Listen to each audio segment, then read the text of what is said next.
Hello everyone, we are back and let's move that down there so that maybe you can actually see most of it. Yeah, it's just the land's being blocked by my ugly face.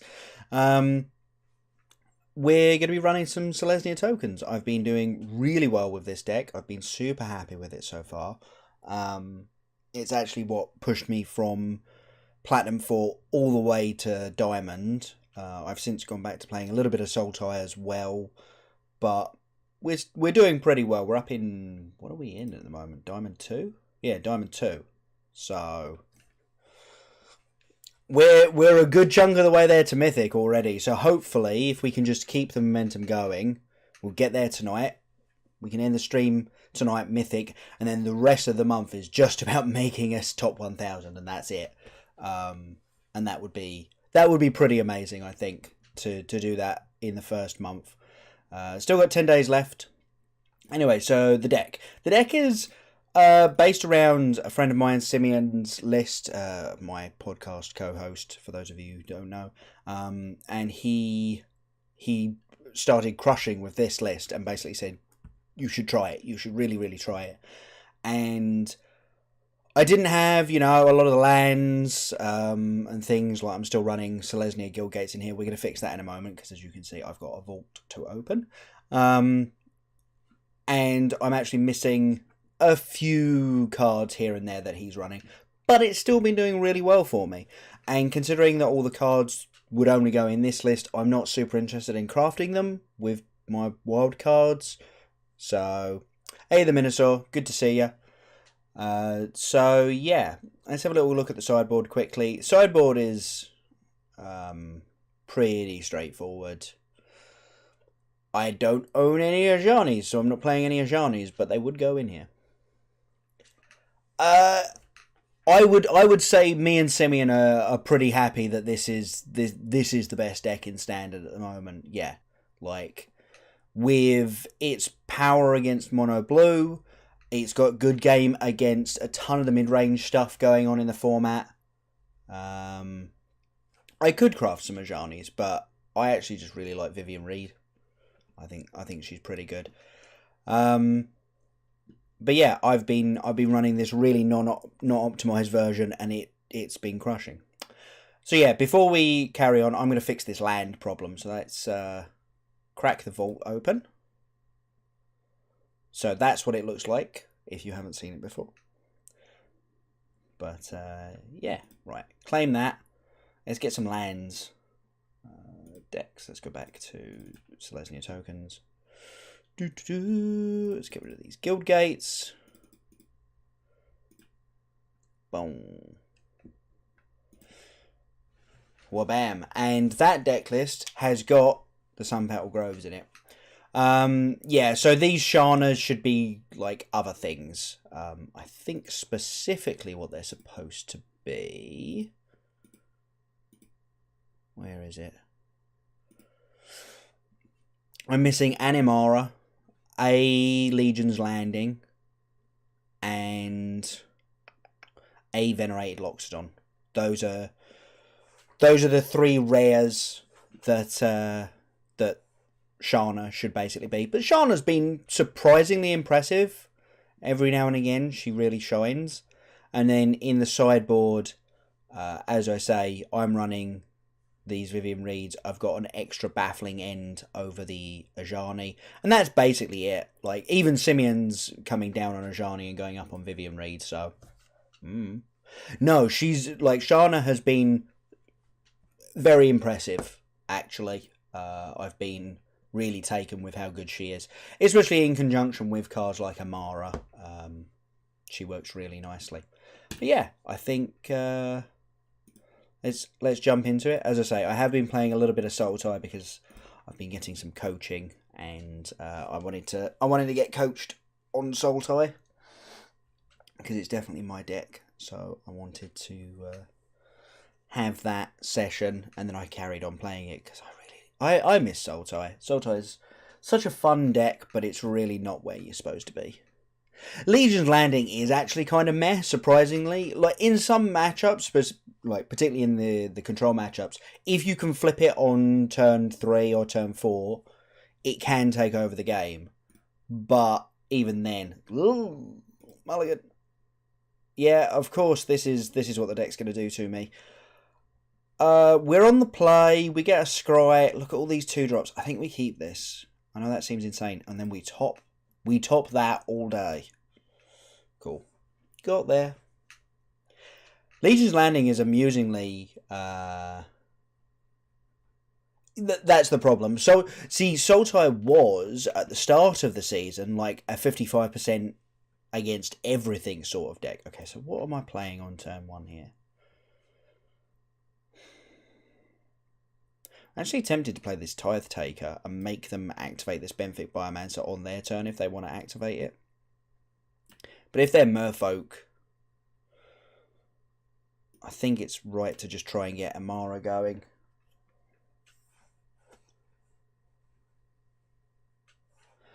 I don't know. Esper keeps seeming super meh to me, to be perfectly honest. Like the Esper mid-range list. Esper Control, absolutely, I'm right there with you. So you're what? Gonna threaten me with activation if I block it? Okay, sure.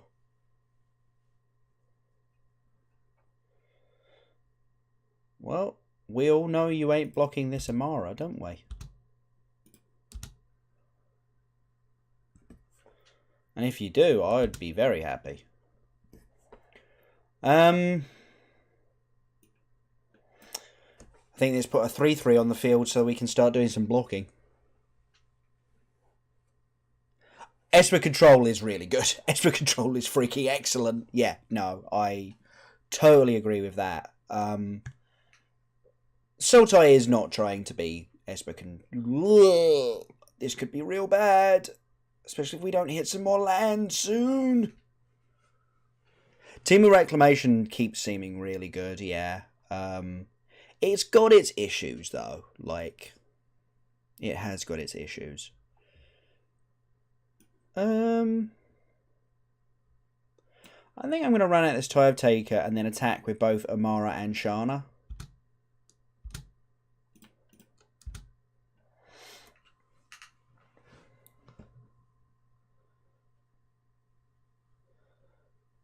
We've got, you know, a couple of life linkers here. Obviously, they're going to get to go wide as well. But we're now at the point where convoking out a March of the Multitudes on only 2 lands is, like, a totally legit thing to do. Ooh, Kumena, that's real bad for us. But they can't activate them because we've got a Tithe Taker. So, get wrecked.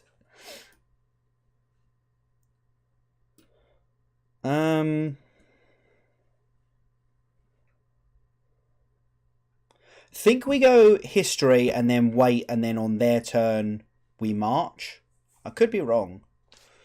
What would we be marching for? March for 3?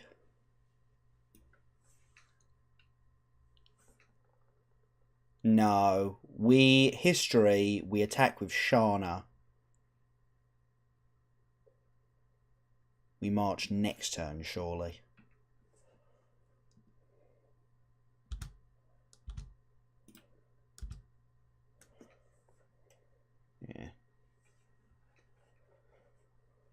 Yeah, we got to keep the pressure on.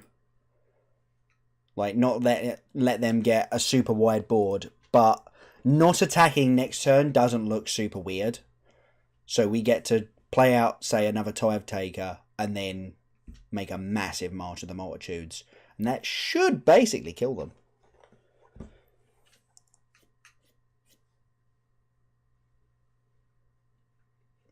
Benthic Biomancer. Wow, they're going to be going really wide here.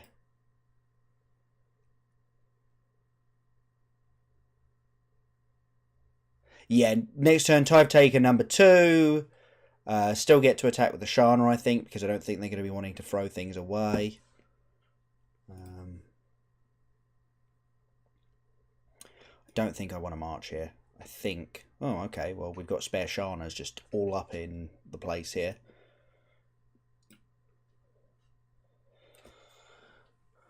Right then. Okay, sure. I've also only just noticed my opponent's name is Huge Jerkman, so... Right, let's... Baffling End. and Knight of Autumn seems pretty good here. Shana did good work there, but I don't know if she's particularly good.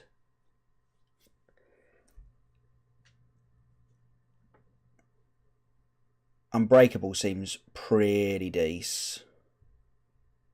The one that always comes out seems to be March of the Multitudes. Like, it just seems to come out almost automatically.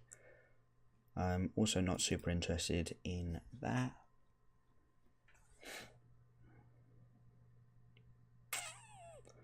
But we do kind of want it so that we can keep up with them if they do get to go really wide.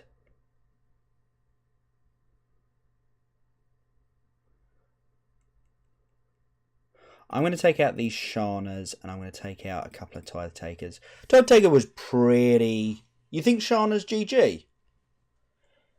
I mean, they don't get to go particularly tall, and Shana gives us a different angle of attack, so I can definitely see it.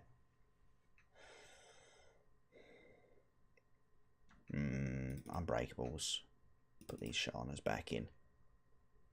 Yes, but that's confirmation bias, right? That's small sample size of one game says she wins the game. It's like Tithe Taker. Tithe Taker was doing really good work there, locking down activations from the Kumena, but they have very few actual activated abilities. They're just a put creatures on the battlefield kind of thing.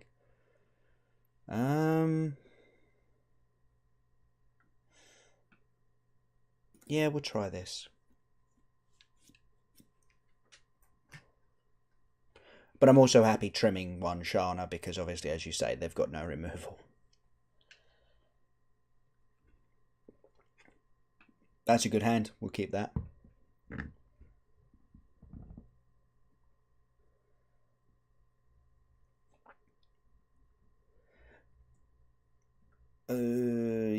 Yeah, we'll keep that. That's just good. That's just a decent hand. Yeah, like Shana plus any other creature would have been just as good as Shana plus the Tithe Taker there. Okay, we've suddenly drawn a lot of our removal, which is fine. You know, if we get to knock out a Kumena or a Deeproot Waters or something. Silvergill, Revealing, Merfolk, and Mistbinder. Sure. Here's a Shana. They're going to be on the front foot in this game. Yep, there's the Waters. They should attack here. Yep. No blocks. I kind of want to Tribunal that Deeproot Waters before they get any value out of it. It's a shame we can't play another creature and then Conclave Tribunal. But this is, you know, this is the way that they normally get to keep up with us in terms of going wide.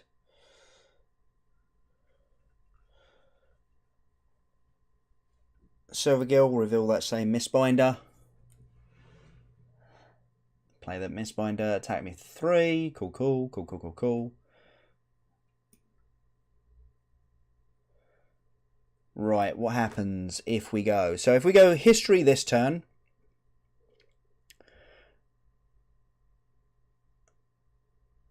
yeah, so we go History this turn.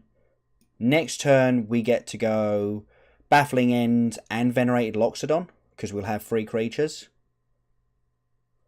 We're just taking 6 here, which is not great, but...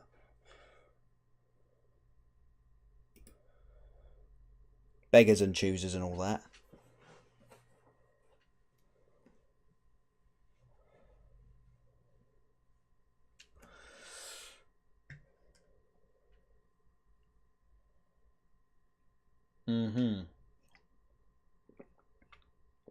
Oh dear.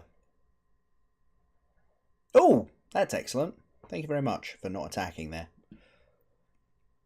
I would have completely and utterly not blocked.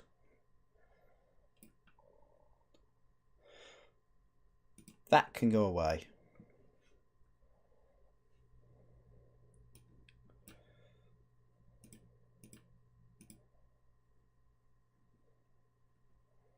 I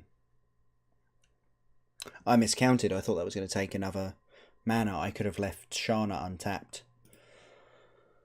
And had another 4/4 to block. That probably would have been better.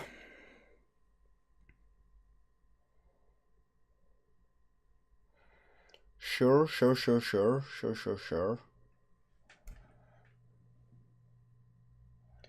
They're hanging back on defense. I don't think that's the worst plan for them.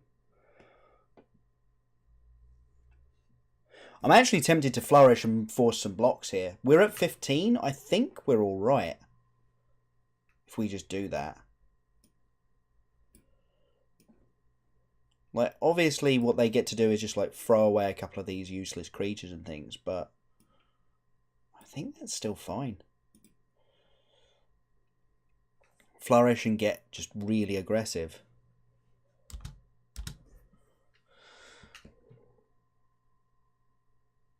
Okay, cool. But you know you can't target my Shana with that, right? And none of my creatures are shrinking down, and they've all attacked already.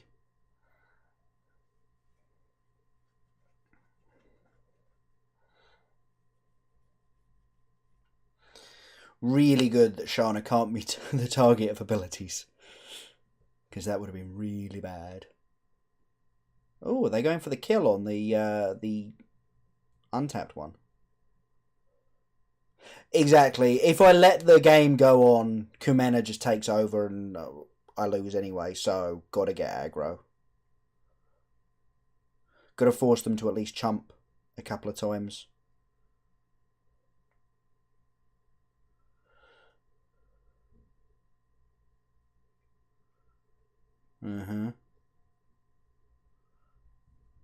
That was really weird. I'll take it.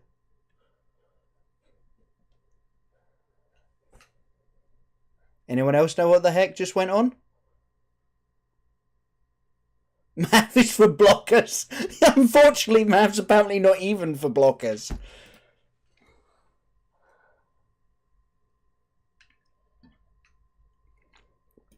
Cool. I'll take that.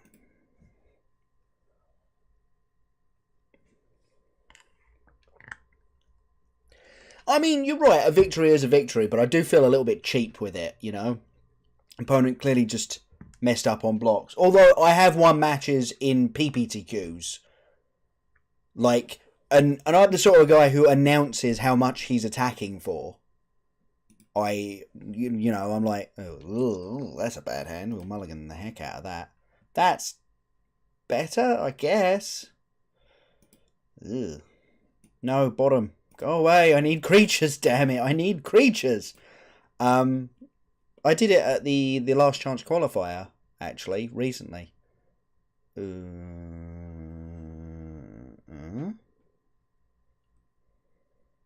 That's really interesting.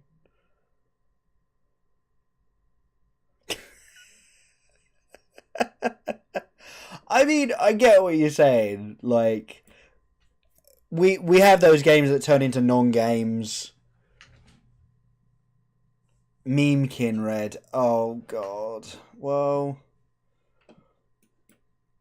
I'm kind of feeling if the deck is a red deck like that, then Runaway Steamkin is exactly what we want to be killing. So, away you go. Could do with a creature. Risk factor. Take action, please. I'll take the 4. That's not a creature.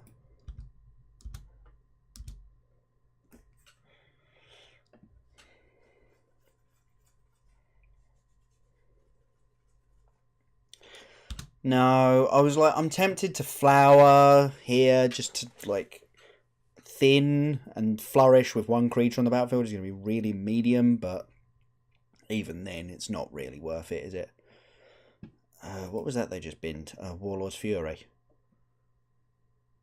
Oh, I'd forgot that they're still both in standard. I'll take the action again. Being at 12 isn't fun. off of precisely one card. Yeah, well. Come on! Please, can we draw some non-lands?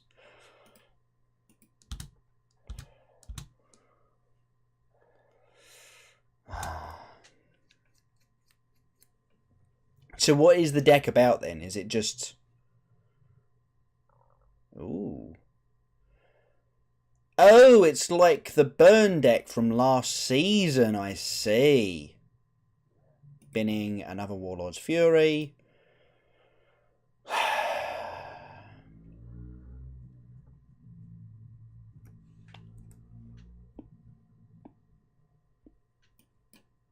Well, at least it's a spell. I think I will pump up that Tithe Taker.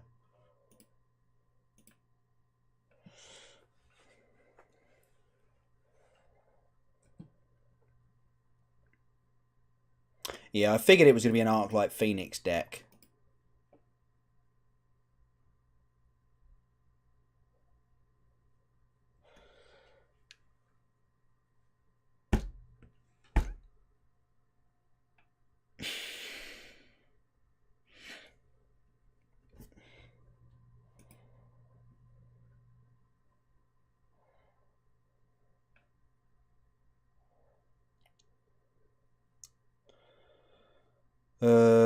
So this is 7. I could make it 11.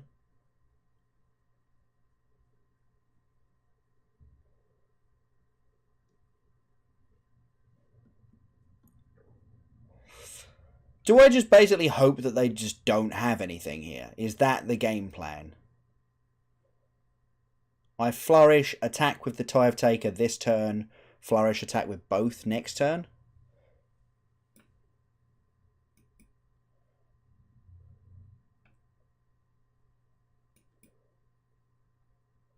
Actually, maybe I'm meant to just attack with both now.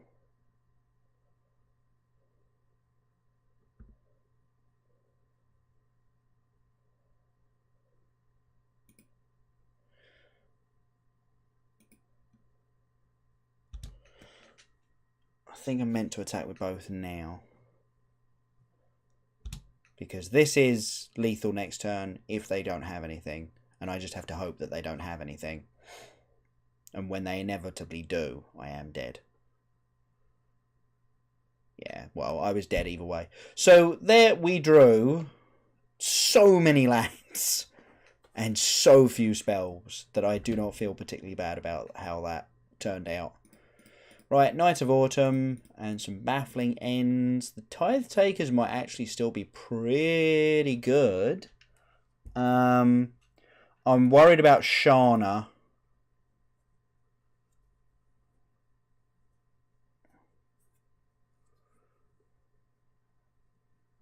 And I also think March is going to be a little bit heavy.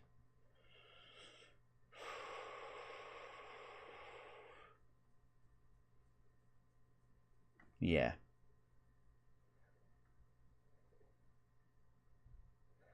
Okay, I think we'll leave it at that.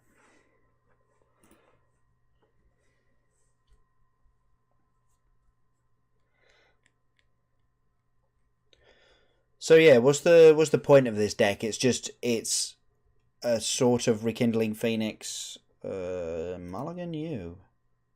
Keep you, you're alright. Yeah, we're gonna need some removal. I'm just gonna play that and leave that Conclave Tribunal right there.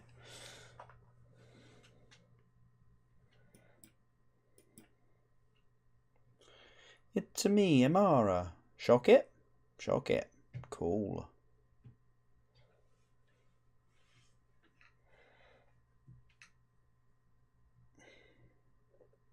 Now I'm really sad about my Amara going. Now I'm less sad.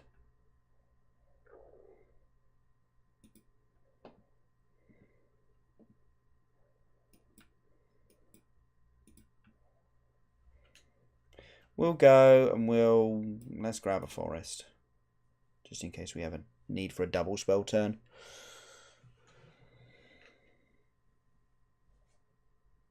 Wanted to get that extra land just to make sure that I can cast Conclave Tribunal next turn. Not that it looks like I'm going to be doing so. Okay, this again.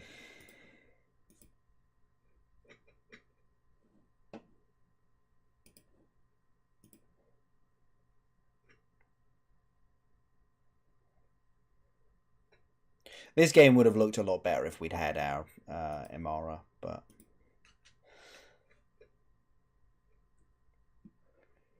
This is a really weird deck. Come on. Seriously?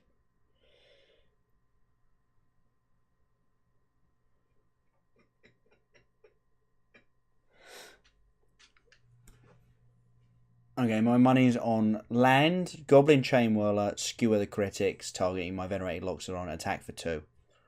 Oh, no.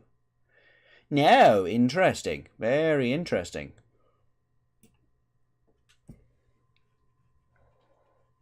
Okay, okay.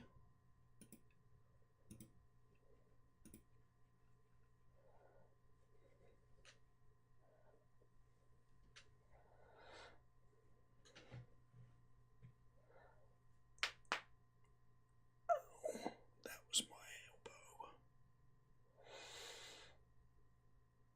Okay, Waller's Fury just to first strike. Okay, so this now has first strike as well, but...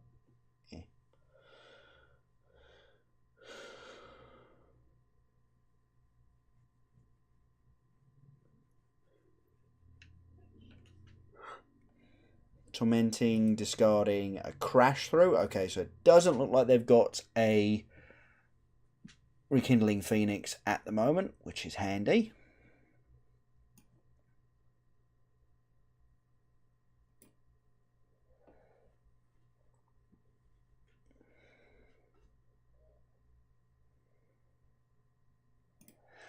I'm just going to hope that we draw a land naturally and we get to flourish next turn as well. That would be kind of handy. We'd get to go off with the History of Benalia, flip the Legion's Landing, all of those sorts of things. Electrostatic Field. I guess. Doesn't seem great against me. Sure.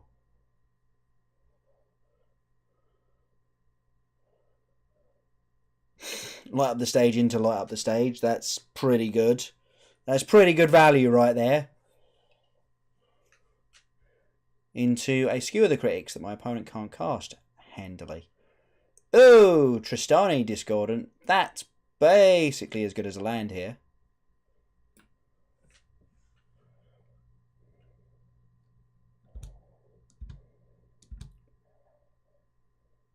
Nice.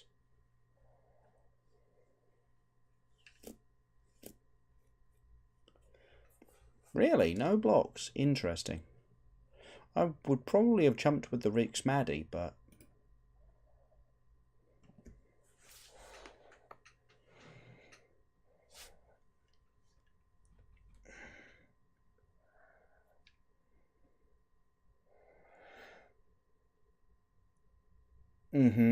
That's annoying. Now they get to skewer my Tristani.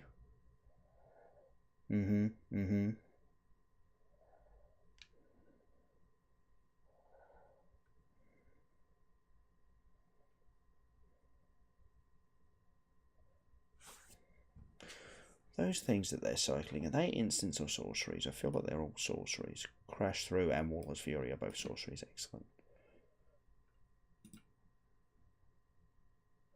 Discarded a Tormenting and a Mountain off of the Rix Maddie Reveler. Oh, another Tristani! That's not bad. Or we could just go Flourish, Attack, Force the Blocks.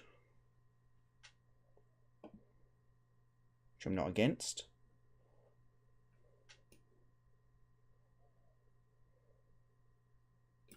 Yeah, let's go with that.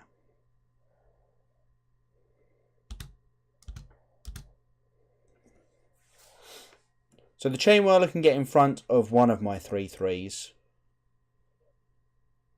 and stop me from gaining life. But I am going to at least 13 here. And the Chain Whirler and the Electrostatic Field might survive. Oh no, wait. If they block like that, then they're dead. Oh, or not.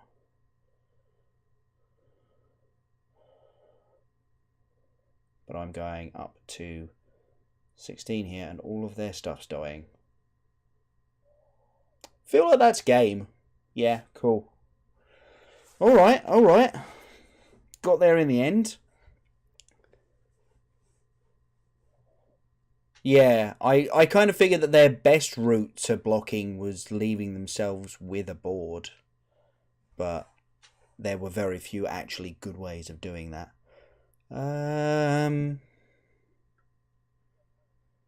Yeah, I think this is fine. I don't particularly want March of the Multitude. Sorry, March of the Multitudes. I think games aren't going to go long enough normally for a decent march to be in. Yeah, I have life linkers. As you say, that's cheating against red. Ooh, this is a close to being a good hand. So we've got our second land here in Flower. But we've still only got one spell we can cast in Legion's Landing. It might be fine, but it probably wouldn't be. I think we have to mulligan this. I think we have to keep this. Any non-land to the top, basically. Okay, maybe not a 5-drop.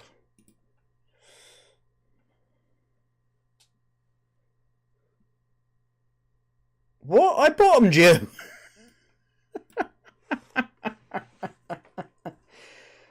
Modo bug.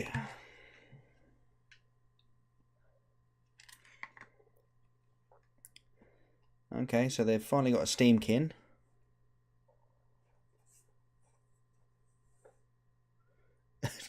True gentry of basics.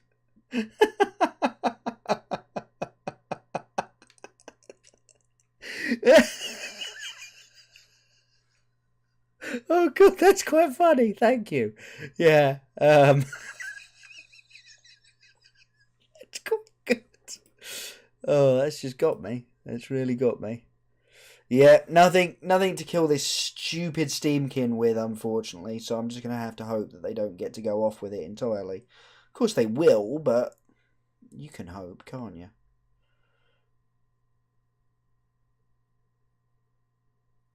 Surprising. What we got? Light up the stage? Is that what's going on? Yeah.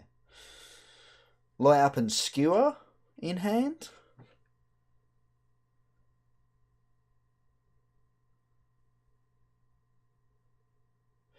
Evening Conflict. How's it going?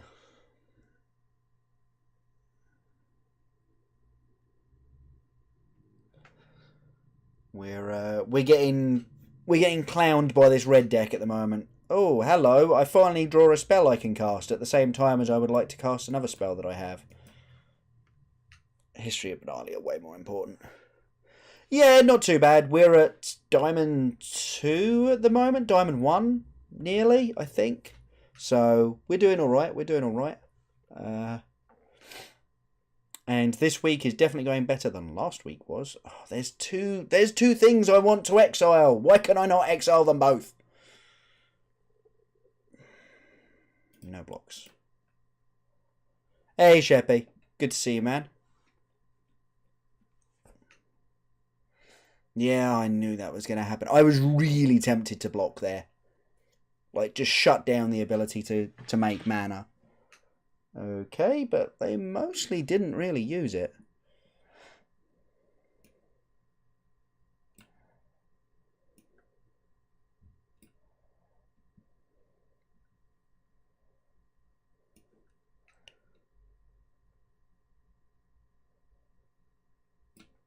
Oh, you listened to the early access this morning? Excellent. Excellent.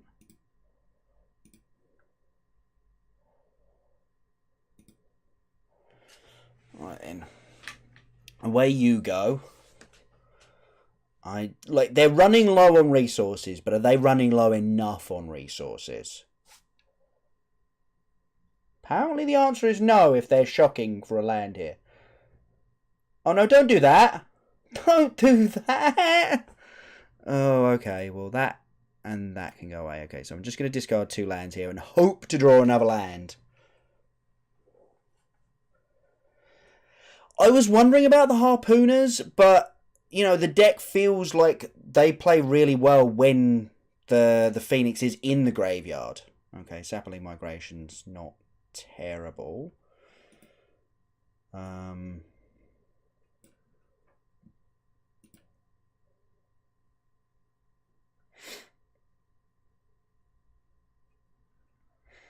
If I attack them, I go to 5, and then I can chump block with a Sapling, and that means that if I get to cast Tristani Discordant, we're dead to a lot of stuff here. Chain Whirler being chief amongst them.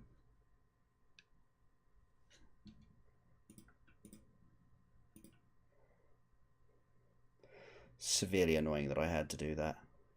Yes, that's a pretty good draw, though.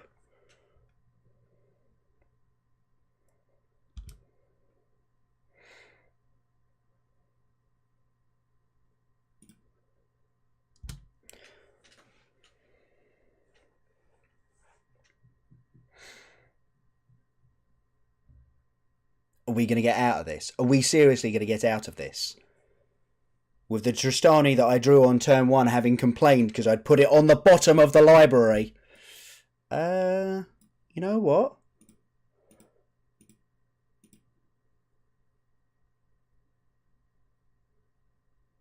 You can go away. Yeah, make some mana.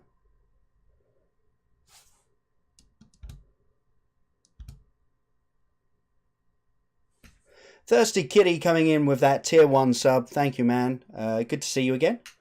Haven't seen you in a little while. I think we pulled out of it, guys. I think we've pulled out of this. Sorry, folks. I should stop saying guys as a gender neutral thing. Easy game, easy life. Yeah. Draw better than your opponent, win games. Cool, Diamond 1. That's real good. That's real good.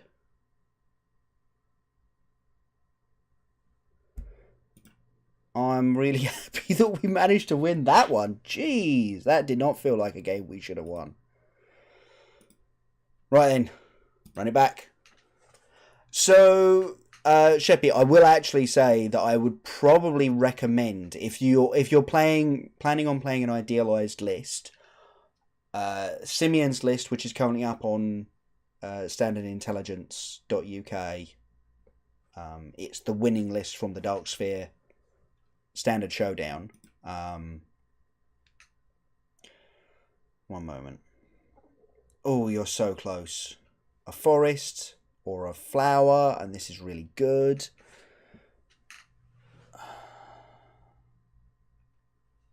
I think I want to keep this. It's a little risky, but I want to keep it. I think we want to keep that. Yeah, I think if you're going to play a tokens list, Simeon's list is probably better. Yeah, it does seem like a keep. It's just a little bit risky. Oh, you're back in London next week. Awesome, man. Awesome. That's really good to hear.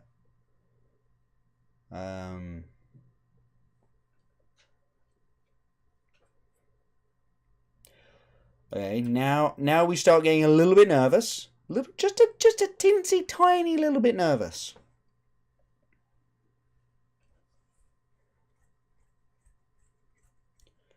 Okay, drew out of it. We're going to go history first.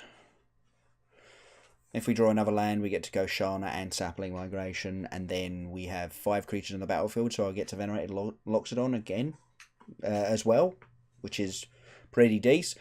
And obviously walk straight into a Kaya's Wrath, but, you know, that is definitely a thing that this deck does.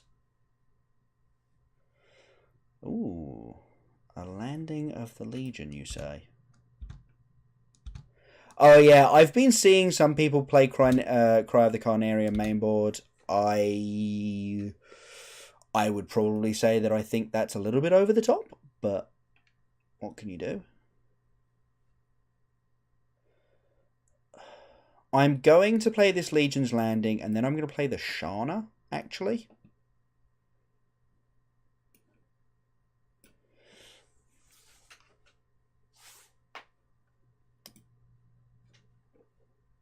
Actually, I could have considered Conclave Tribunaling that as Cantor. That might have been... Okay, that's something that I didn't consider and should have. My opponent's name is Greenpeace? That's interesting. Yeah, okay, sure. And this is why we didn't go ham on it, because I could have obviously like gone for the Loxodon plays and things, but the reality is it would have been really, really dangerous to do so.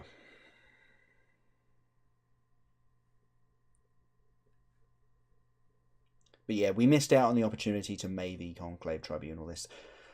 Eldest Reborn in the graveyard. Yeah, I don't think Eldest Reborn is particularly good against our deck, do you? Khan's not bad. You can have a drowned Catico.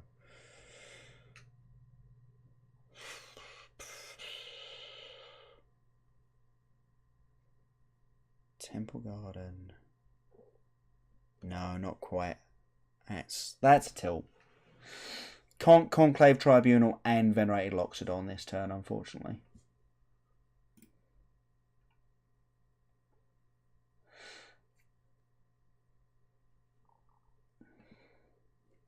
So we could take out this Khan, or we could put the Venerated... I think the Venerated Loxodon is the more important line here. Putting 3 creatures on the battlefield to attempt to flip this Legion's Landing seems pretty important.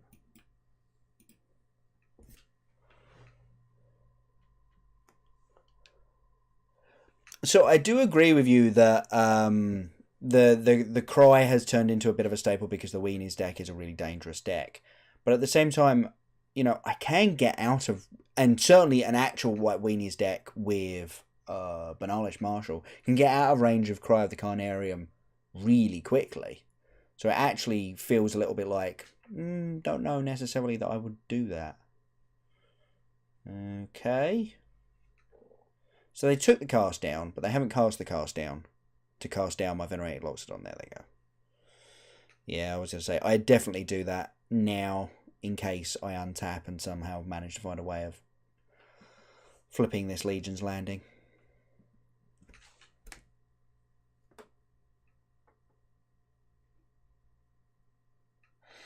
I'd be pretty shocked if my opponent didn't have a counterspell right here. How many we got? 5 in the graveyard? I'm way more interested in getting rid of this Search for Azcanta. I'll land first. Just in case it's randomly Spell Pierce.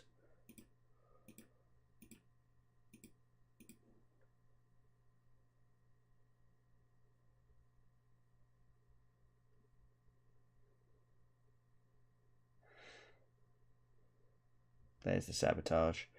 Yep. Okay, cool.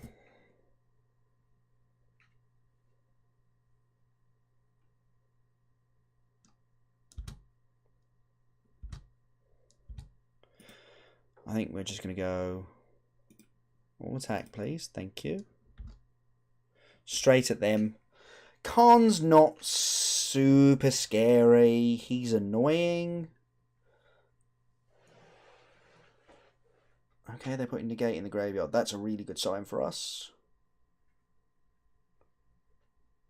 Or it could be an awful sign in that they've already got enough counterspells in hand that they feel pretty safe. Oh god, you can have the Godless Shrine. Yeah, I don't fully understand the choice of Sabotage over Absorb anymore. Like, it feels a bit weird to me.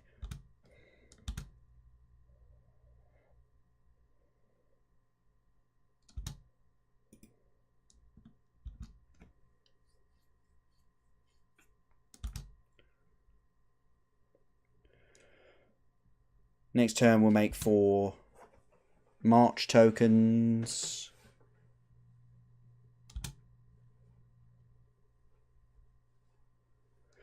Yeah, exactly. Like sabotage, unless they're running like the Miser's one of sabotage to round out the number of cancels they've got or something. Okay. Opponent's just going off here. We're really dead. Like the fact that they had the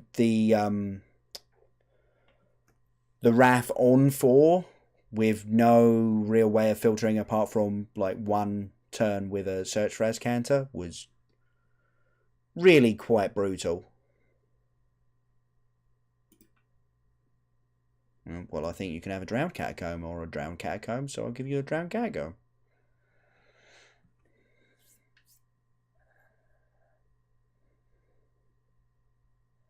Well, I've got to do this in response now. So, 1, 2, 3, 4. And as soon as they have a Wrath, we are just dead. This is technically putting lethal on the board, but it's never going to come to it.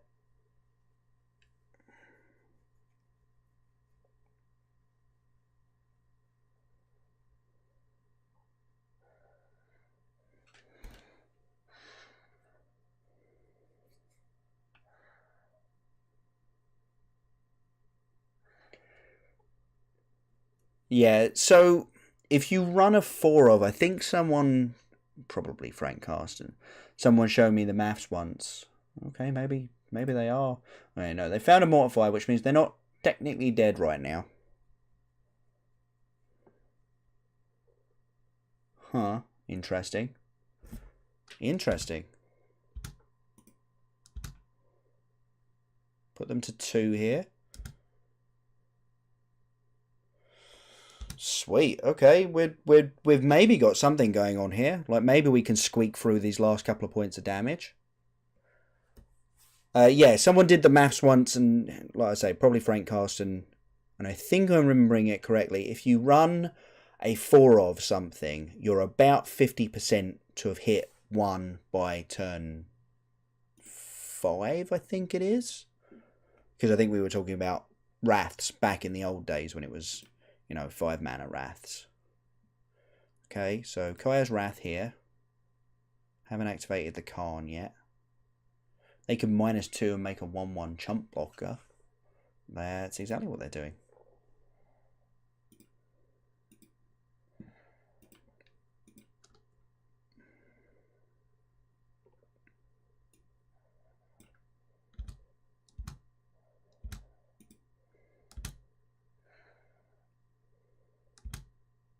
Okay, didn't go for the block here. That's surprising to me. I suppose this turn they're 2/2/2s, so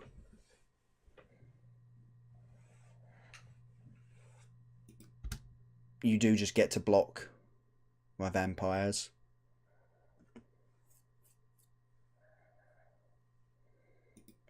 Teffers! They're going to stabilise on 1 here. That's basically what's going on. Yeah, of course.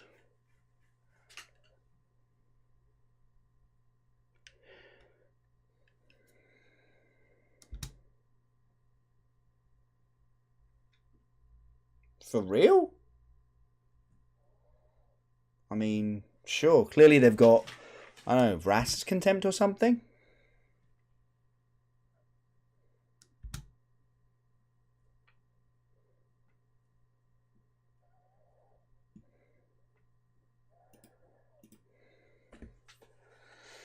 Yeah, but I suppose if your hand is like negate, mortify, Vrask's Contempt, things like that, then it's fine.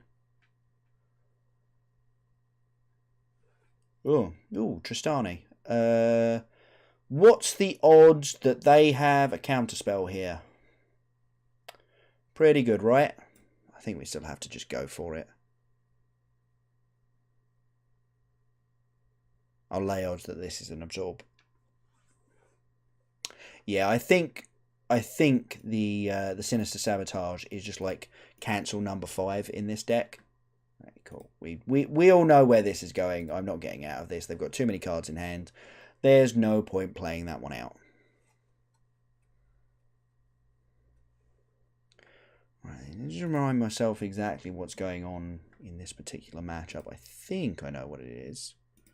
But I do have a sideboarding guide from Simeon.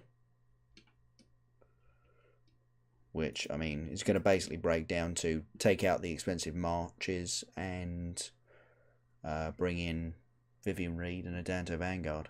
Yeah. March is a really good card. It's also, unfortunately, quite an expensive card. And then Formation. It can be really good. It can also just be really, really medium. Here's where, obviously, I'd like an Ajani instead of that fourth baffling end, but we use the baffling ends. I don't think I particularly fear... this is a keep. I don't think I particularly fear my opponent having Thief of Sanity, so Harpooners there feels a little bit Autumn's interesting in that I get to take out, a Search for Azcanta or a... Words. I suppose if they leave in a Eldest Reborn, then we might take that out as well. But the fact is that I don't think it's doing enough.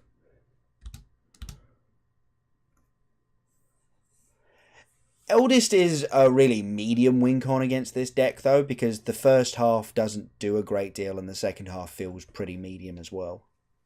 Okay, this is annoying. Yep, kind of saw that one coming, didn't we, folks?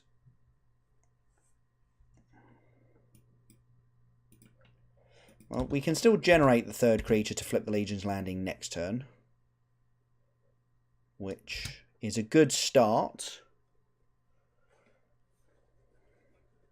I think if you've gotten to the point where the Eldest Reborn ends up being the win con, the game's gone on too long anyway. Something's gone horribly, horribly wrong. Sweet. Okay.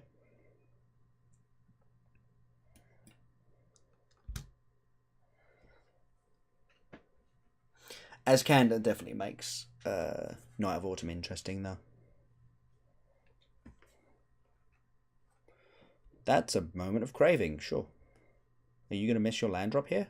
Oh, missing that fourth land drop. Oh, please. Untap land, untap land. Oh, dang it. Well.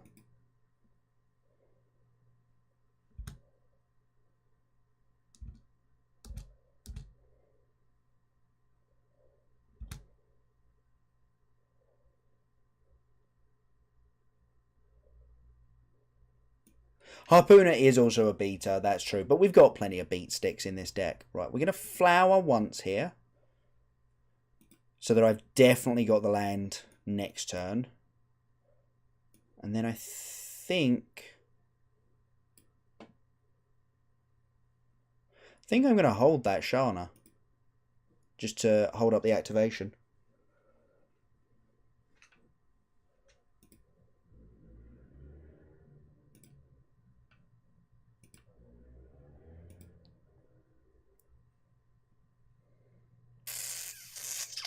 Well, hello there, Vivian Reed.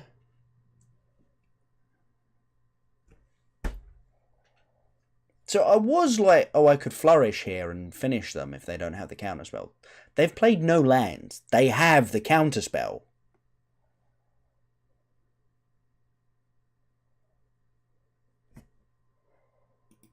I think we're just going to attack here.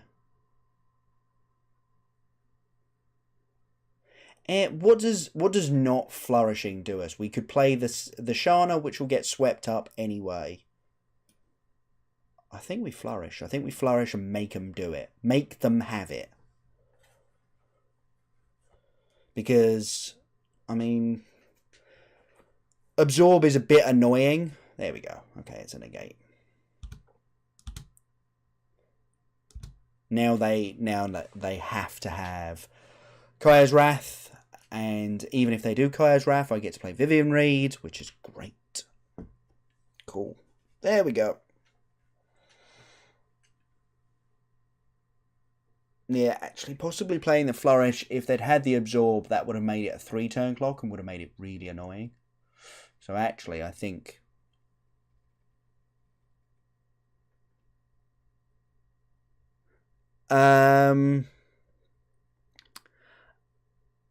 So, thirsty. Let me just have a think about this for a second. Like, maybe Crawl Harpooner over Shana, but No, I think I'm pretty happy with this. I think I'm pretty happy with this at the moment. Actually, no, you know what? Unbreakable over out for a Harpooner in. Unbreakable's so medium because it's very much a card that works really well when there's stuff already on the battlefield. Yeah, that was exactly what I was going to say, the Minosaur.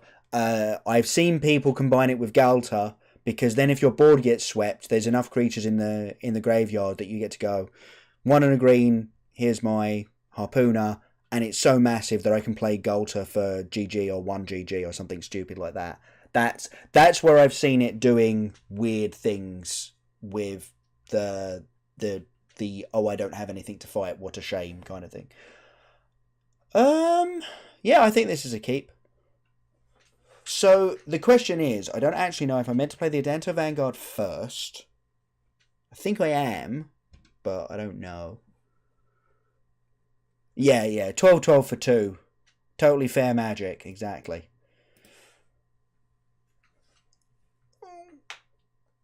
Yeah, I think I'm meant to play the Adanto next turn. I suppose if they have Thought Erasure, they would cast it. So actually playing out other creatures for them to, say, point Moment of Cravings at and that sort of thing would probably be better. Yeah. Here's an Amara.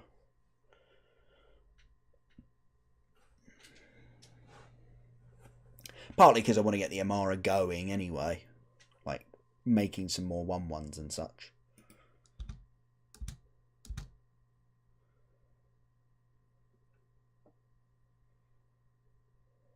Cool.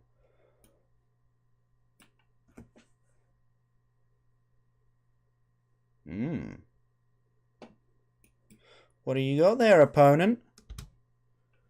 Is it a cast down? Is that why? Because that was the first game action I took where there was actually a target on the battlefield? Kaya's Wrath.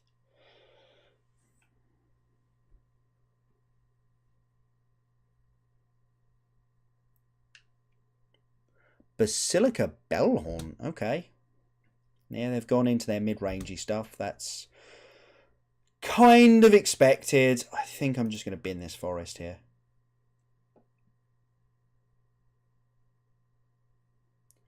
Sapling Migration. Tap all 5 creatures for Venerated Loxodon.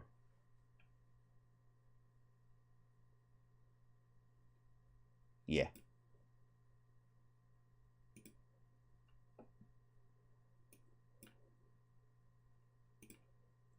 I think we're just going to go and get planes as well.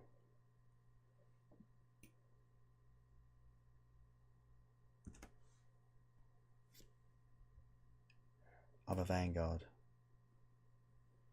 Yeah, I suppose I could have gone for the other Vanguard instead of the Sapling Migration, because then I would have had 2 creatures that could have gotten through this Basilica Bellhorn. That probably would have been better, yeah.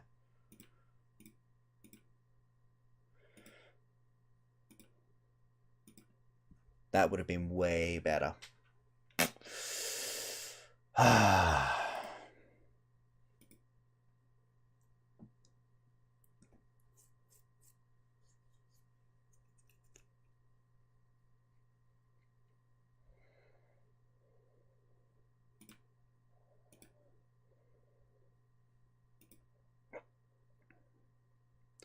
Yep.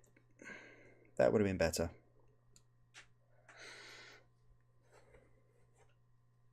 Vivian Reed? Ooh,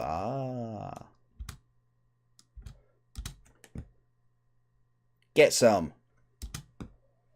There we go. I said get some. Let's throw out a bunch of stuff. Hopefully we can hit a land drop next turn, play out Vivian Reed's and get started on killing. No, come on! I've got one card in hand! There's a massive battlefield on your front door. Why on earth would you thought erasure me?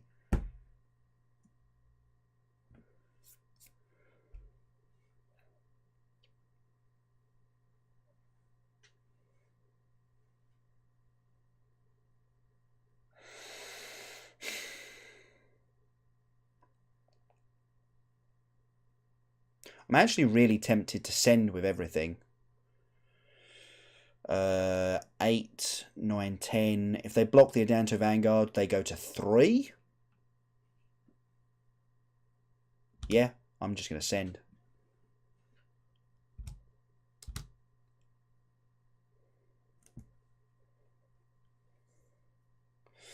Yeah, that's annoying. Now if they block that Adanto Vanguard, they go to 7.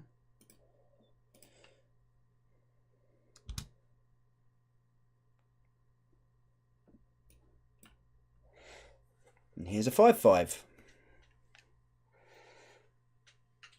It's yeah, I don't often play control decks, so it's a little bit sorry, I don't often play aggro decks, so it's a little bit weird to just be like, let my creatures die, no value, damage. How are we doing? What was that? That's middle of Diamond Tier 1. Okay, we need to win 2 more. 2 more! This is going really well. This is going very, very well. Like I say, I think this deck is excellent.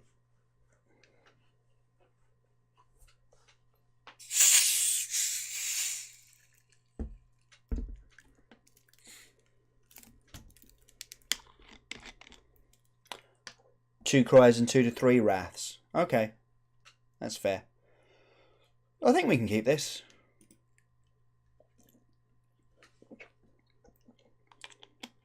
Oh, mirror. Sort of. So, hopefully, we will be basically going slightly bigger than them. And should have the edge. Oh no, it is actually the mirror. Alright. Oh dear. They can flip that on turn 3. That's going to be really bad for us.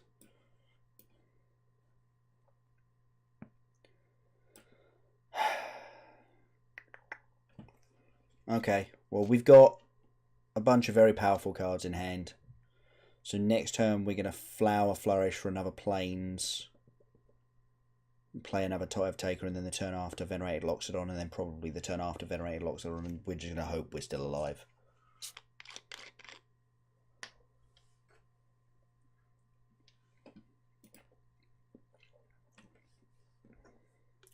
History of Benalia. Oh no, Sapling Migration. Interesting, interesting. Okay. Funny, funny, funny.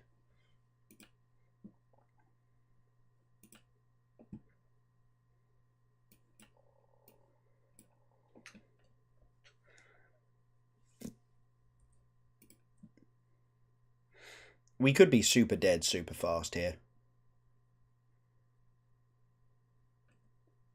We in fact are. I'm just going to concede there. That's pretty much game. We've got no real way of dealing with this. We haven't got anything like Settle the Wreckage or Cleansing Nova in the sideboard, both of which I have considered running in the past. I think... I don't know. We can go taller than them,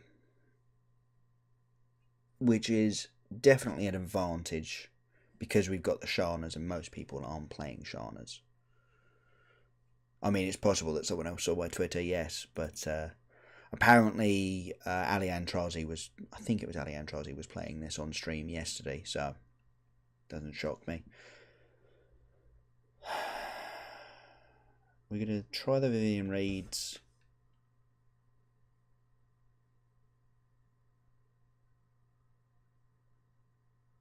I think that's kind of it. Maybe the Knights. Actually, yeah, Knights. And I think Tithe Taker's pretty medium.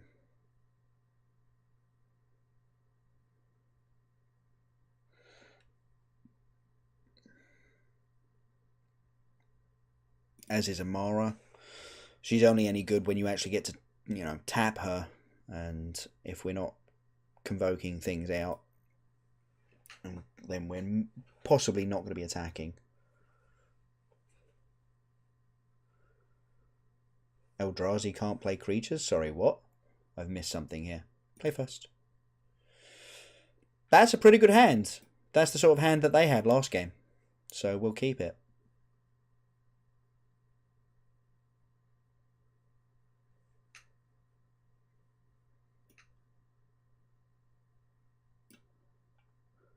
Ali Antrazi can't play aggro decks. Oh, right. Yeah, Ali Eldrazi is his Twitter handle, isn't it? Yeah.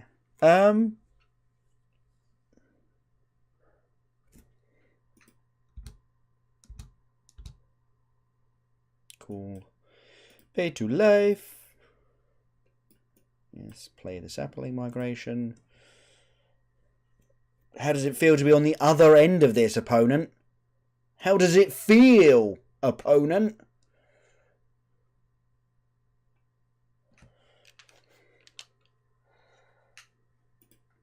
Dun dun dun.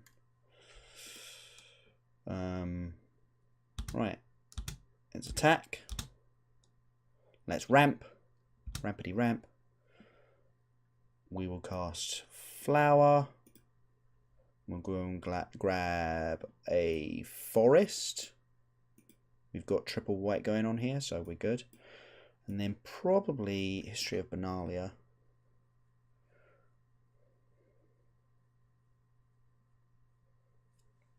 This feels pretty good. When we get off to this sort of start. I think I'm going to Night of Autumn that down. I think that's the play here.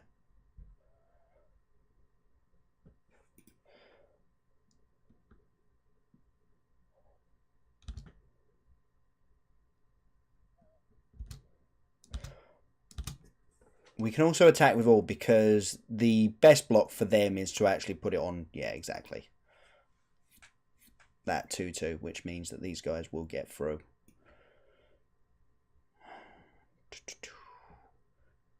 We're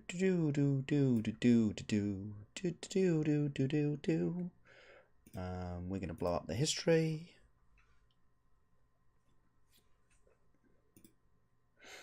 We're kind of hoping just for an untapped land next turn. Oh, they're all untapped at this point, aren't they? Yeah, we're hoping for a land here, because then we get the pump off of the History of Benalia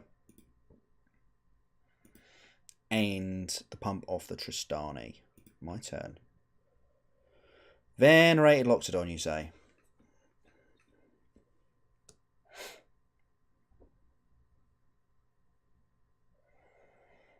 I'm just going to send and activate a Danto the first fort.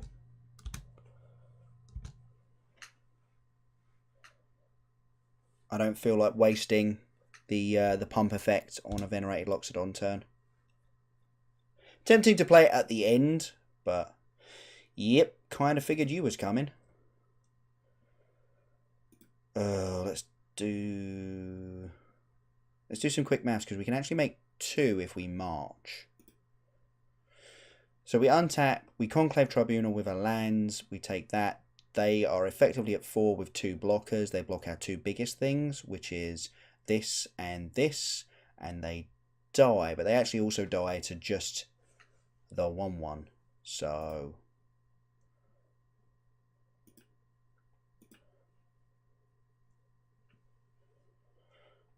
oh, Unbreakable Formation is also pretty good.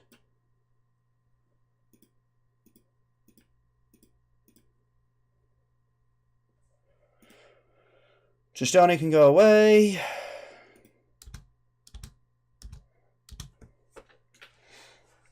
They go to 4.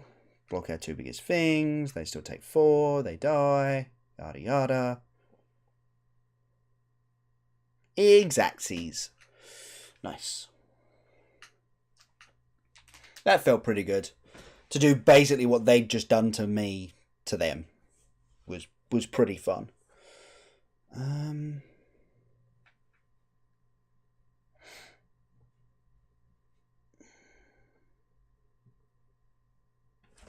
actually wondering if I've taken out too many 2-drops here. I feel like maybe I have. I've taken out 5 2-drops.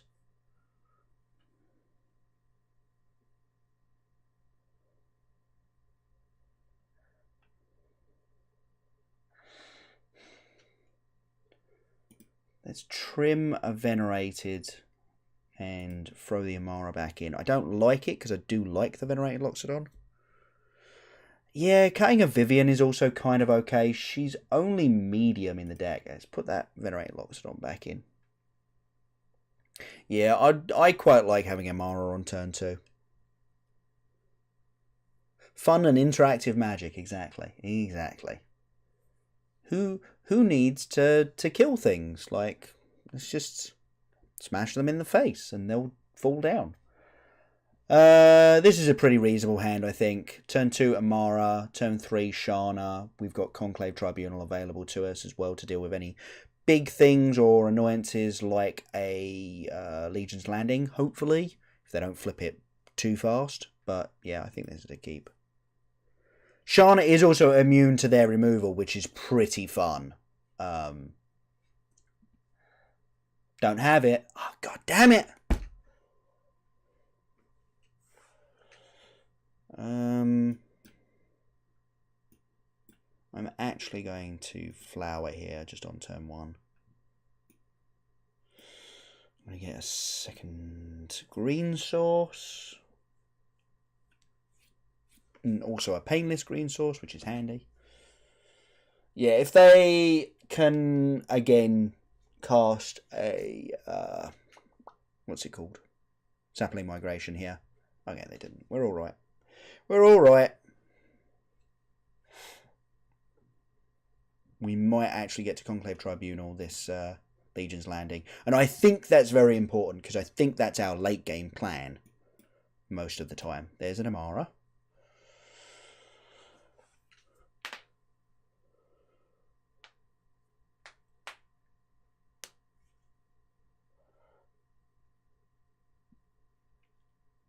Wow, okay, they are really in on this Legion's Landing. This is going to feel pretty good when I get to exile it. Pretty good. No, don't do that. I can't exile it next turn if you do that. Oh. It's no fun. Oh, I should have played the Temple Garden. Oh, I'm an idiot. At least they still can't actually flip it this turn.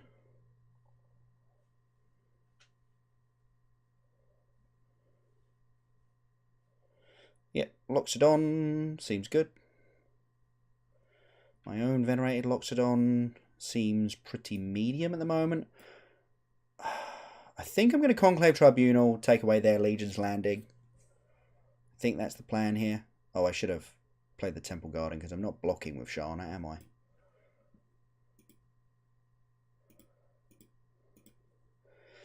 That was dim of me. Let's take away this Legion's Landing. We're trying to get it to the point where we will be able to win a late game if we get there. I'm hoping we're going to get there. Because next turn we get to play this Venerated Loxodon. Ooh, that's bad. That's real bad. No blocks. Yeah, play a Venerated Loxodon. We got some blocks to make. Actually, Tristani is a really good play here. And again, now I'm being punished for not playing this Temple Garden out 2 turns in a row when I could have. But I think it's the line. because obviously it makes our Shana huge.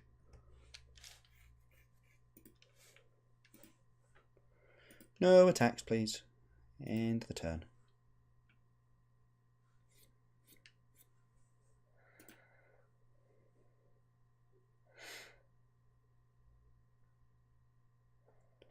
If they go land Tristani, then things get really tight. Tithe Taker, okay.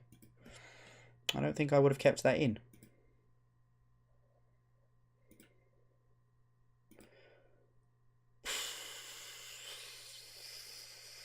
Right then, well,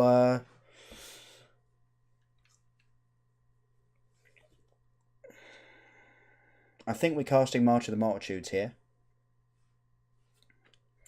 I think that's fine.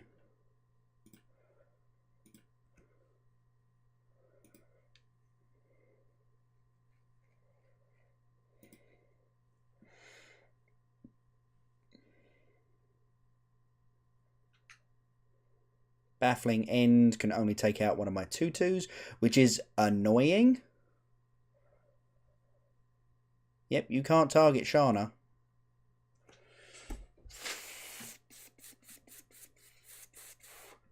So I could march now for X is 1, 2, 3, 4. And leave Shana available to block and still have 4 2/2s. I think that's way better.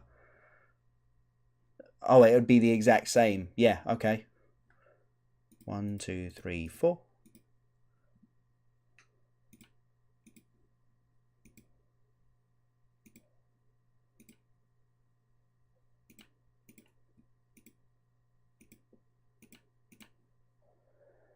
Yeah, let's do that.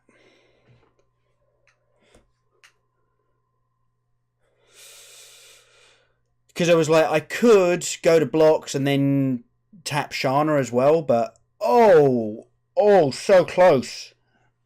So close to being the most dirty thing I've ever seen. Like, that would have been utterly disgusting.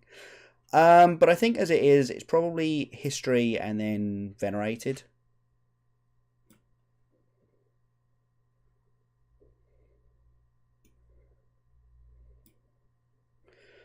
We'll tap the Tristani just because she's not blocking. 1, 2, 3. Cool. We're still on hold here because we are on 9. Like we're in a not great spot. Flourish. Come on, land. Come on, untap land. Don't do anything, opponent. Oh, tap your creatures. Perfect. Please tap your creatures. So they got halfway through tapping their creatures for a venerated Loxodon and conceded. Interesting. That's an interesting line. Okay, one more and we're mythic, folks. One more win and we're mythic. We got this. We can do this. We can do this. Come on. This deck is so good. Play first. That's a keep. That's a pretty good hand. Obviously want another white source for this history, but we've got some Tithe Takers to play. Yeah, that was tap, tap, tap, tap, tap, concede. That if it had been tap, tap, concede, I would have been like, respect, opponent. Let me get that sweet Space Jam value of not having to worry about my second main phase. It's a Branchy Walker. Okay, white source off the top. Come on. You know you want to deck. Close to, but not quite. And we're going to hold. Hold, I say.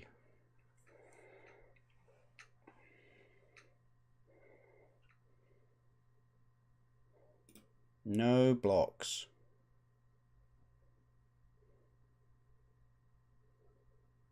Yep. If we could hit a land here, I'll probably go Unbreakable Formation. Yeah, I'm going to go Unbreakable Formation.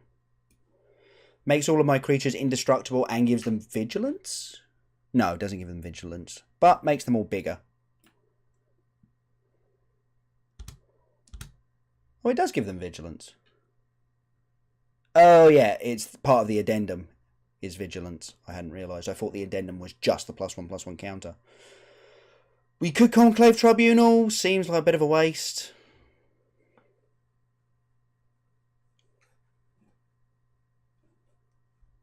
Jade Light is the only light I know. If they'd had a Branch Walker at the start of this game. I think History into Venerated. We could go Shana into Venerated. Actually, Shana into Venerated is probably pretty good.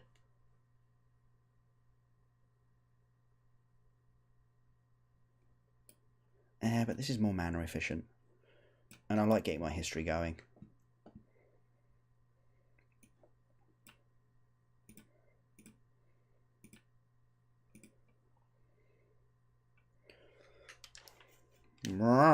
Goes the elephant. I love that thing. I think it's great. Like, Simeon messaged me the first week that Guilds was available and went, buy Loxodons, they're insane. Yep, Finality is indeed GG, and they can definitely cast it next turn. So, will I have another Plains, please? I'd very much like another Plains. Kroll Harpooner, you say? Oh, if only we had one more land here.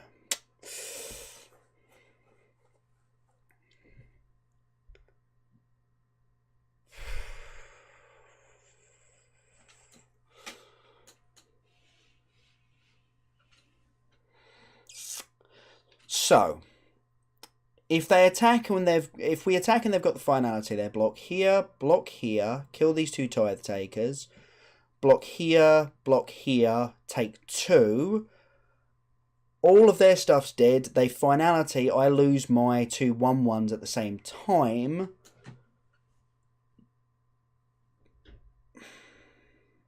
I think I'm going to wait.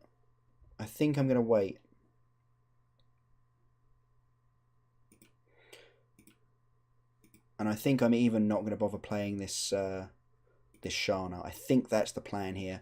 We have to try and... Well, I'd like to see...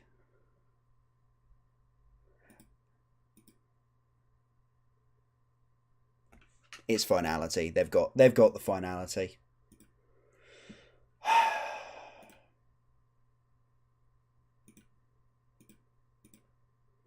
But I'm not too worried about taking 6 here.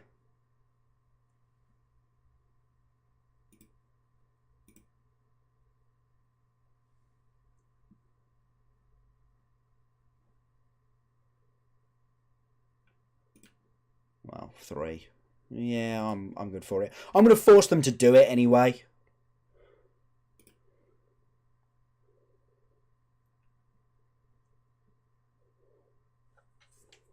Yeah, exactly. Make them do it.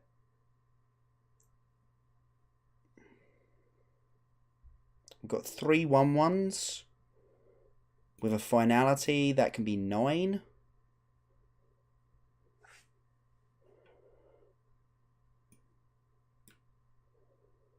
I think I'm going to do it. I think I'm just going to put them to 2 here. Because I've got 2 in the air. So...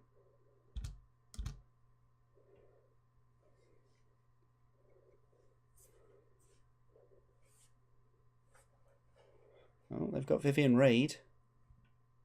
Yeah, I was going to say, are you really going to tick down and kill a 1/1?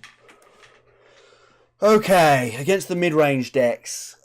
We need the Baffling Ends. We really need the Baffling Ends. And then we probably want our Vivian Reeds.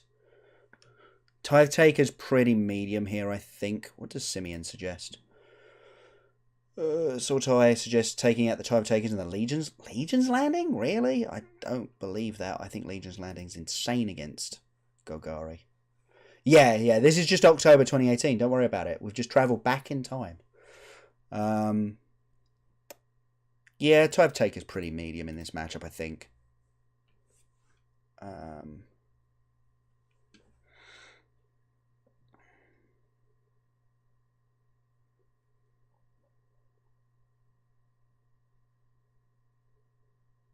Hey, Loki. Yeah, I do play a lot of green. I hadn't realised, but I think it might actually be my favourite colour in Magic. Oh, is it Unbreakable Formation? It does such good work, though.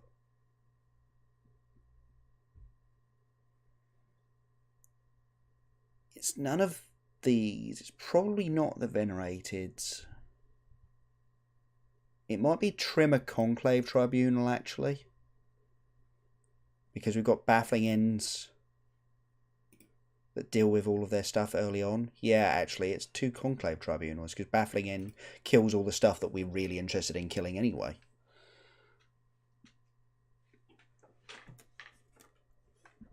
So, Loki, if we win this game, we're Mythic, which is pretty cool.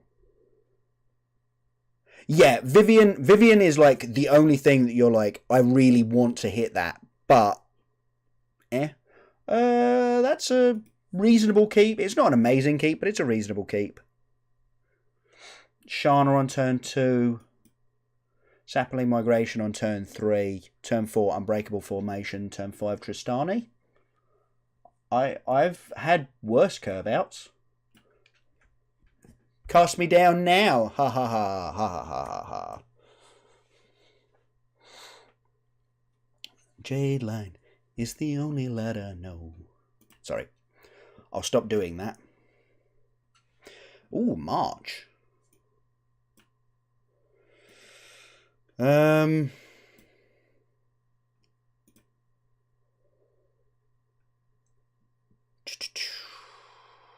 think no attacks here. We've got Unbreakable Formation next turn that we can cast, which is pretty good. There's the Golgari Queen. Hello, Golgari Queen. Just as an FYI, if you tick down, you can't actually target the Shana. I'm just saying. Please tick down.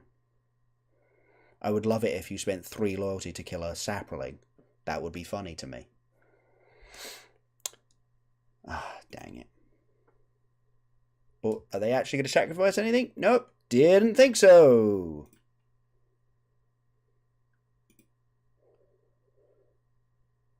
We could make another 1-1 here. We could just march for 1. It attacks for 2 next turn because we Unbreakable Formation.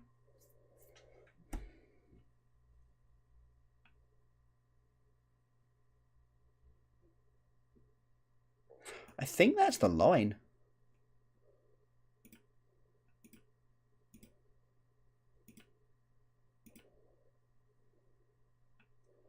I know that seems insane, but I think that's the line. Oh, that's pretty sweet, actually. Look at this synergy.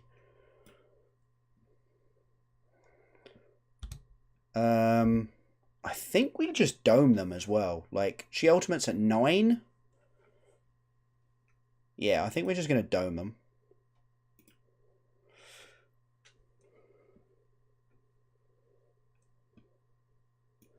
Venerated Loxodon.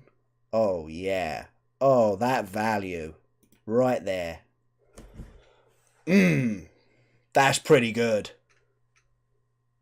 Right, land off the top, and we get to Tristani. And that's just insane. That's just completely mental. Yep, -3 to blow up a lifelinker. Seems reasonable. Chopper Chubs? No, Chopper Chubs. No killing my Loxodons. It's an Amara. Yeah, dang it. Alright. To the dome, I say. To the dome.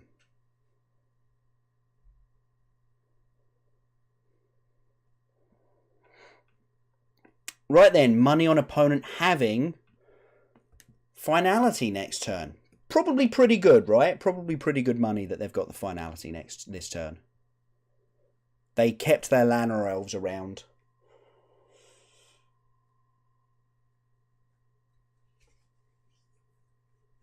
Yeah. Yep, there's that finality.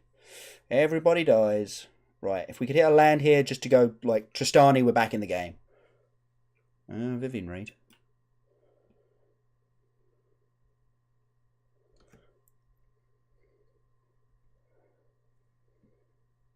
Oh, they've got their Vivian Reed.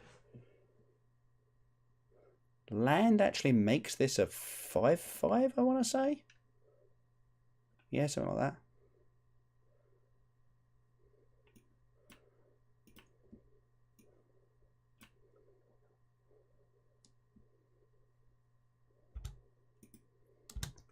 You're at 1, opponent. Do you have it?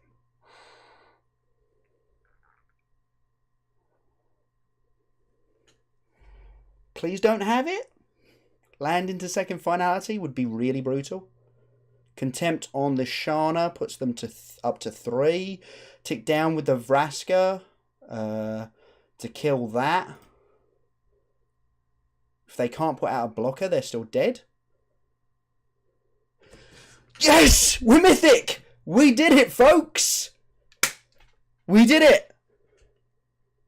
Yes! Nice! Nice. We did it. Ooh, this deck is nuts. This deck is completely brilliant.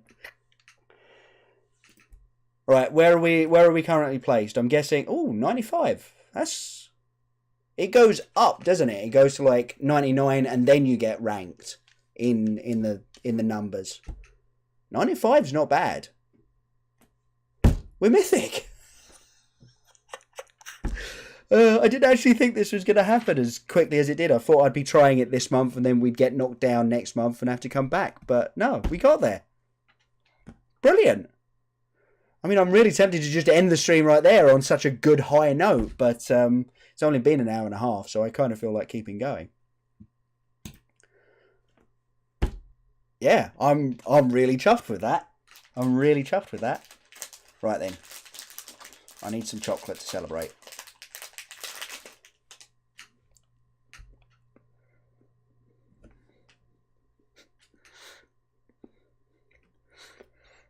Now Mythic and Limited, I am nowhere near as good at Limited as I am at Constructed. By like a really long way.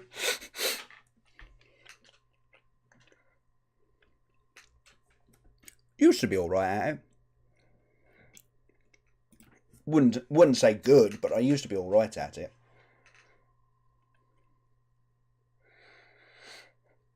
We're up against a 99%er, so that's handy. We're going to get some nice rank ups if we win this one.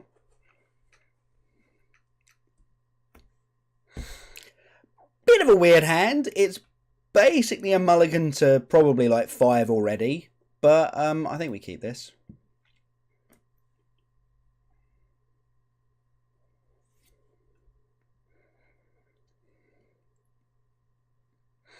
Gruul Guildgate. So this could be a Gates deck, which could be pretty bad for us, or it could be a Gruul deck, which would be fine for us. Looking like a Gruul deck.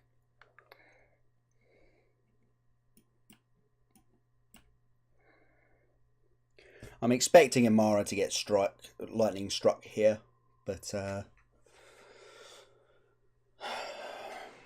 got to start playing things, right?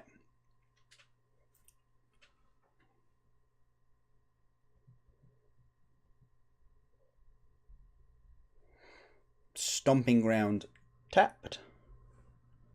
Okay, well that's actually really handy that we picked up a second Saproling Migration, because I'm pretty certain we're getting Chain Whirled this turn.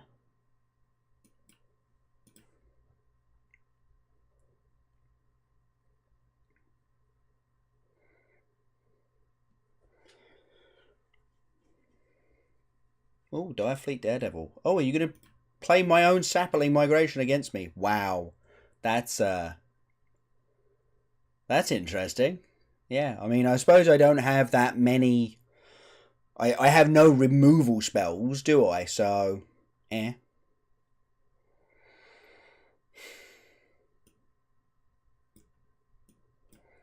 think we've just got to go for it and hope that the fact that they didn't cast Chain Whirler last turn is indicative that they don't have it. And then hopefully draw a land, play Tristani, and be able to attack. Okay, it's looking like they don't have it. No blocks. Taking 4 is fine. Yeah. Now we're on the Tristani train.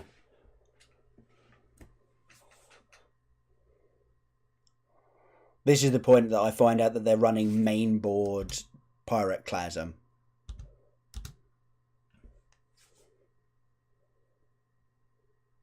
Ooh, that felt good.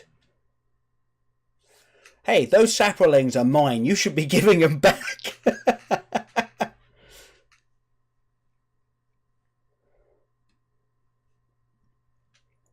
I'm a little bit surprised. You know, no plays out of my opponent. Yeah, no play out of my opponent's turn 3, and then nothing turn 5 either. Kind of like, what have you got in hand? I was expecting like double removal spell on my Tristani as I made my attack or something, which would have been fine because I had 2 more Tristanis in hand.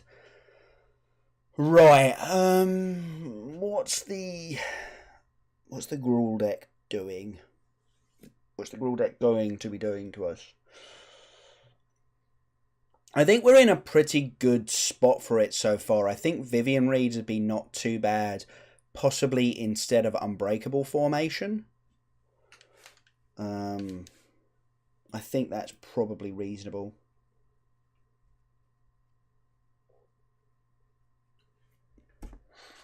No, actually, I do like the Unbreakable formation in this matchup.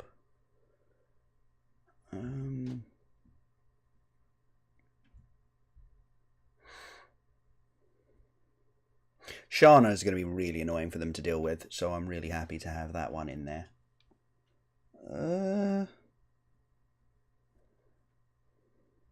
I mean, I could just run it back, same 60. I wouldn't be against that. What does Simeon have any recommendations for this? Nope. No, he doesn't. I'm running it back. I think we're all right. I mean, don't get me wrong, it felt like that win there was a little bit fluky. As I say, I was expecting a chain whirler out of my opponent and was just basically willing to take the beats on the possibility that I get the really high upside line of just going, you know, double sapling migration into Tristani, which would have been brutal. Temple Garden, Flower, Legion's Landing, Amara, and Venerated Locks on a couple of Conclave Tribunals. This is a pretty good hand. I think we're going to keep this. We'll see what we draw.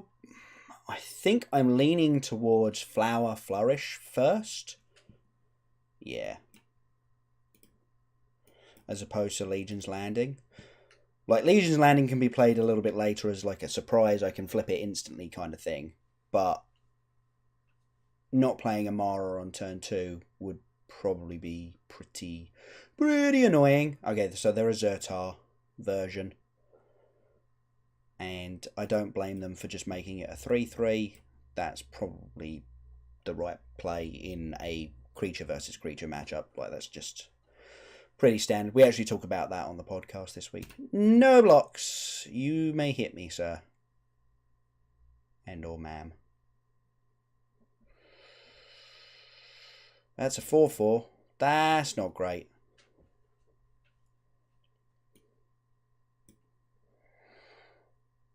So I think the line here is Flower, go get a land. Play the land.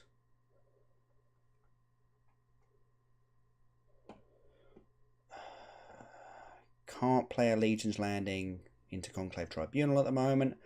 Could play Tithe Taker and take 7 this turn. Yeah, this could be bad. This could be really bad.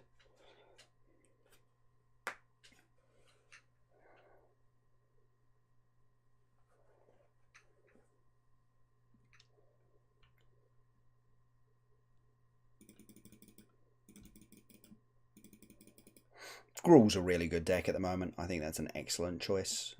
No, we're going to take the 7 here and go to 8. I'm expecting to be able to go Legion's Landing into Conclave Tribunal here.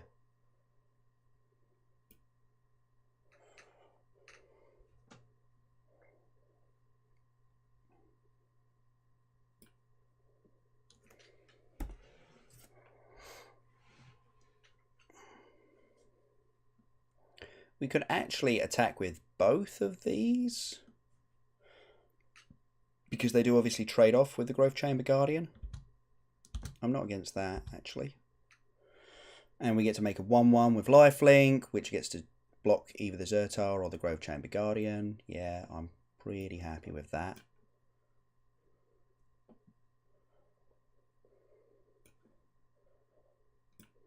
And obviously we've got a spare Amara, if they'd chosen to take the trade with Amara. I think we're meant to take out the Gruul Spellbreaker here because it's got the trample. More than anything else. It has the trample. Trompompoline. Okay, so I think we're going to have to block like that.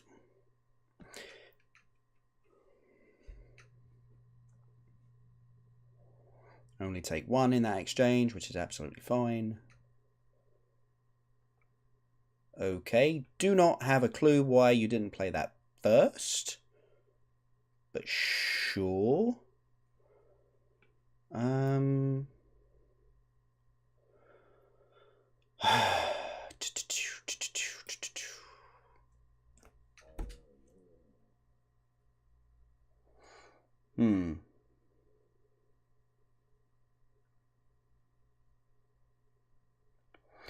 Shana into Venerated Loxodon is a line that we can take, but it does actually leave us dead, doesn't it? Yeah, okay, so that seems bad. Probably Shana into Conclave Tribunal then seems better. Oh no, wait, Venerated Loxodon line doesn't leave us dead. Leaves us dead to a lot of stuff, but it doesn't leave us actually dead. No, I think this is... Yeah, I think this is probably still better.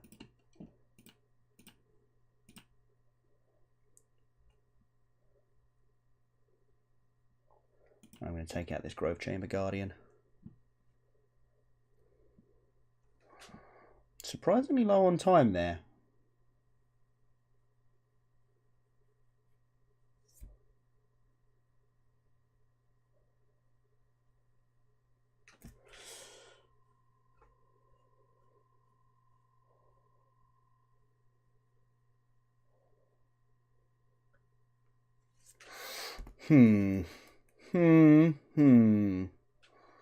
This is looking a little bit rough.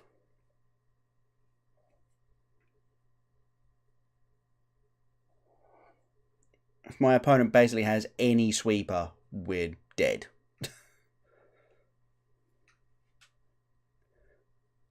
Rekindling Phoenix. That's annoying. That's really annoying. No, I wish I hadn't used up all my freaking Conclave Tribunals.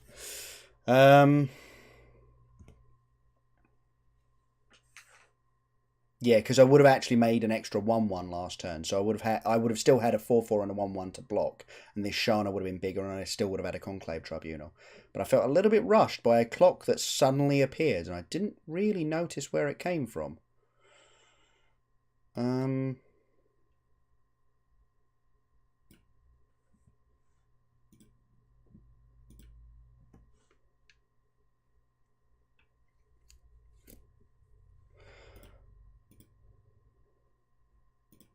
Can only do this with those because I think I need to block this Rekindling Phoenix here. And then I'm actually just going to run out. Oh no, I'm not going to run out the Amara. I've got an Amara with a counter on it.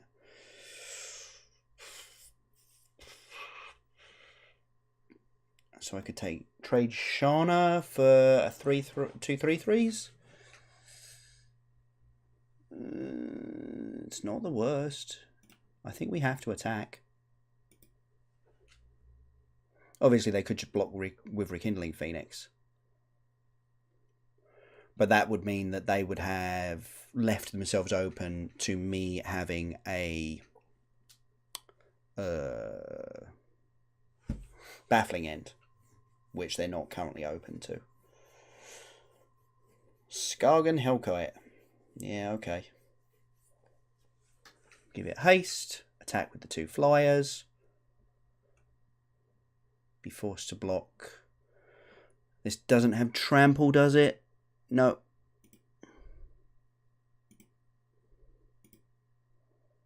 Right, if we could draw a Tristani off the top, that would be pretty good. Sapling Migration, not quite.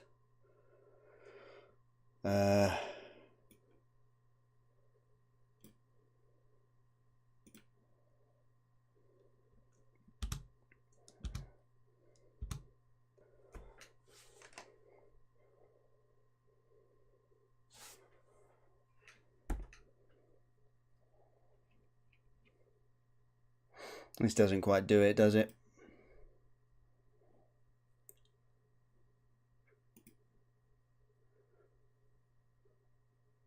Nope. 4 short. As I say, Tristani would have done it there. We're at 5. They've got 4 in the air. Okay, cool. We're done. We're done there. That's unfortunate.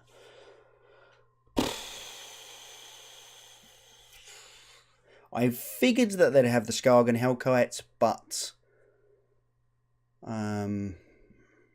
yeah, Vivian Reeds can come in instead of the Unbreakable Formations, I think.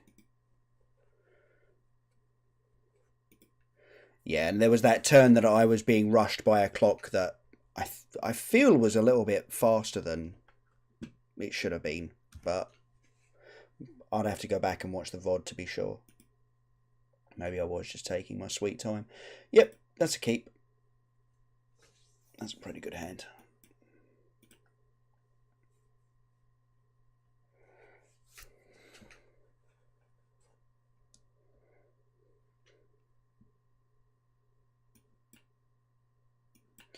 Tithe Taker first in front of the Shana, because the Tithe Taker can't be shocked that turn.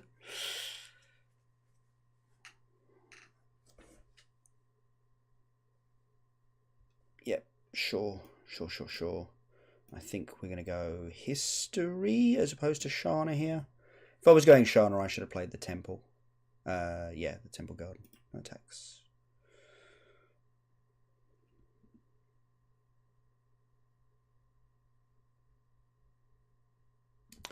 Yeah, it's a 4/4.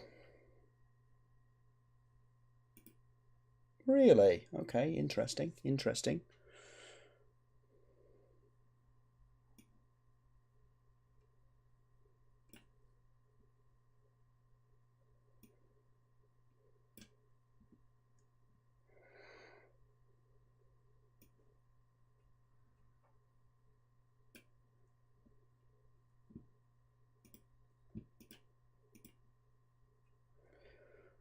I think we're going to tap. So we're tapping the new Knight. We could get in for an extra 2, or we could have this 4/4 Shana on defense. Or I could do none of this. March next turn. Yeah, that seems better. Or March at the end of this turn, rather.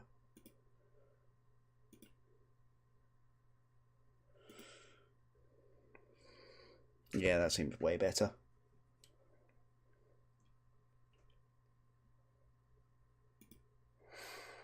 Coming on in for 7, I'm guessing. Yeah, cool. No blocks.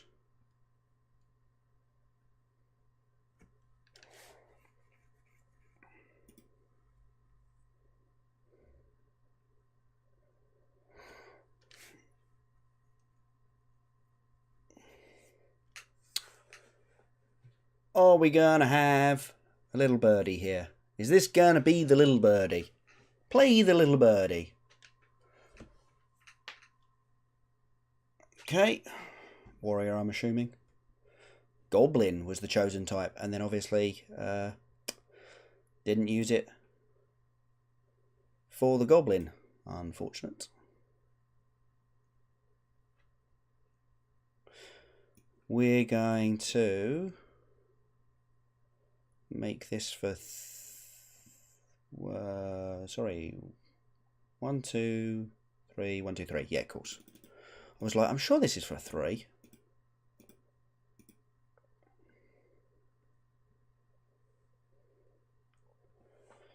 And then I think I am actually just going to Conclave Tribunal this Chain Whirler.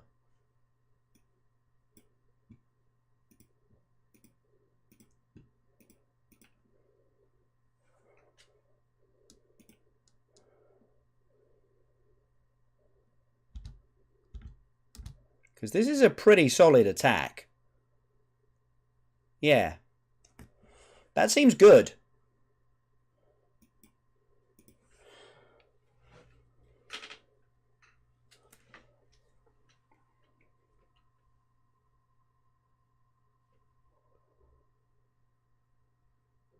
Yeah, that seemed pretty good.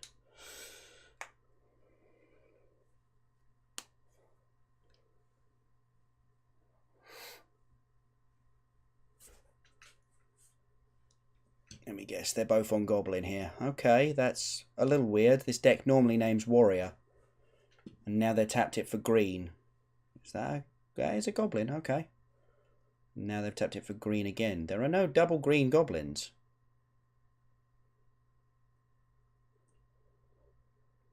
Okay, that's a hasted 2-2.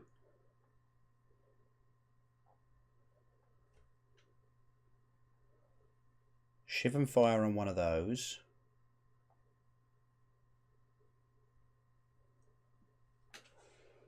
Yeah, I was going to say, there's no way out of this at this point. Sweet. Up to 96%. Got there. Okay, we have actually been at this for 2 hours now, and I think I'm still a little bit not over whatever I had last week. So I'm going to call it there. That was a pretty good run, though. Managed to make it 2 Mythic, and then get our first win in Mythic as well. I'm pretty happy with that. So thank you all very much for joining us, folks. If you haven't hit that follow button, it really helps out a ton. If you're watching on YouTube, hitting that subscribe button also helps out and lets you know if any more of our videos have gone up. And yeah, please come and join me again soon. I'll see you all later, folks.